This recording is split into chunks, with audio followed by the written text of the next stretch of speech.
Samarqanddan Marg'ilongacha poyezdda o'qilgan kitob. Assalomu alaykum. Qo'limda Fariddin Attor hazratlarini Pantnoma, ya'ni nasihatlar kitobi turibdi.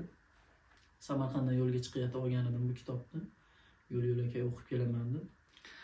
Tunda yo'lga chiqdim, kechasi 4 kishilik kupeda edim. Endi hamma har xil holatda, kimdir dam olib ketadi, kimdir qo'shiq eshitib ketadi.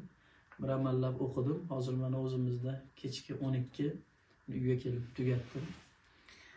Shu kitobdagi bir holatlarni sizlarga aytib bergim keldi. Fariddin Attor hazratlarini hammamiz yaxshi taniymiz. Ya'ni u kishining mashhur asarlari Tazkiratul Avliyo degan asar juda ko'pchilik uyida turadi, o'qiganlar juda ham ko'p. Shu kishini bugun Pantnoma kitoblarini o'qidim va o'qib avvalroq o'qimaganimga afsuslandim to'g'risi. Ko'zimga ham yosh keldi. Ko'p qamchinda olib dedimi? Qamchinda olib birov tepamda kaltaylaganga o'xshab turdi. Kitob umumiy 120 sahifadan iborat, 78 ta nasihatlar yozilgan.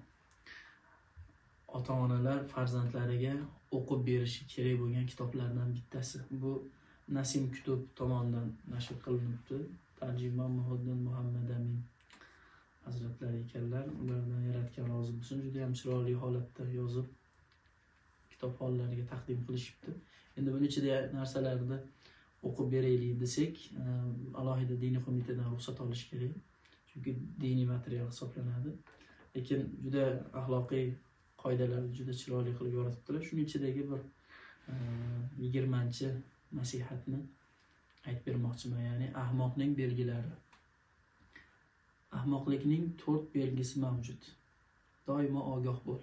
Birinchisi, o'z ayb nuqsonlarini ko'rmaslik.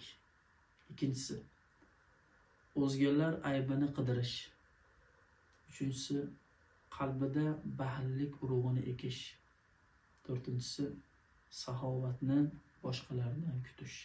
Shunga o'xshab umumiy 78 ta nasihatlar yozilgan. Agar imkoni bor odamlar bu kitobni sotib olib, adashmasa hamma kitob do'konlarida bor. Agar bo'lmasa, talab qilib so'ralsa, yana nashriyot agar ko'paytiribroq chiqarishi mumkin. Juda menga ta'sir qildi.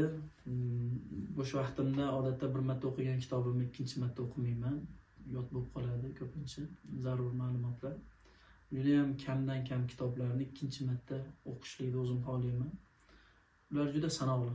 Ulardan biri mana shu mumtoz adabiyotimiz durdonalaridan biri bo'lgan Pantnoma asari bo'ldi. Tavsiya qilaman, o'qib ilm, ma'rifat hosil qilishlaringni.